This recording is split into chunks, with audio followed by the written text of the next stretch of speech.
शेतकरी बांधवांनो, तुम्ही बघू शकता अशा प्रकारे आम्ही कृत्रिम पाऊस पाडण्याचा प्रयत्न केलेला आहे. कारण टेम्परेचर खूपच आहे या दिवसात.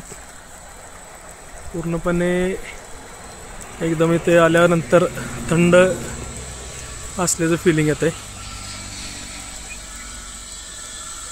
याच्यातून आम्ही ड्रिप लाईन ओढलेली आहे जेणेकरून पाणी पूर्ण शेडनेट ओलं करते आणि पत्र्यावर पण स्प्रिंकलर बसवले.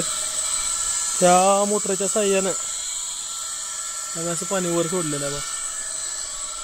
पूर्णपणे ओलं गार झालेलं आहे या बाजूने. आणि आत्ता सध्या शेडची कंडिशन बघायचं झालं तर दाखवतो.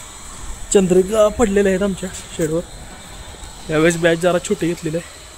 काल रात्री चंद्रिका टाकलेल्या आहेत. 50ची बॅच आहे साधारण.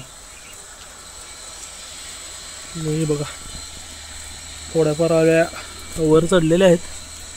काहींनी कोश बनवले तर रात्रीपासून, ज्या रात्री चढलेल्या होत्या त्यांनी.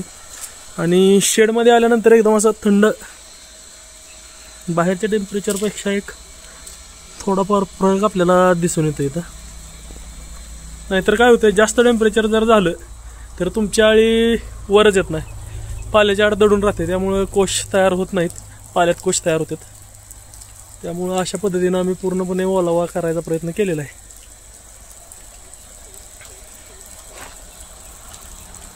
ओके, धन्यवाद.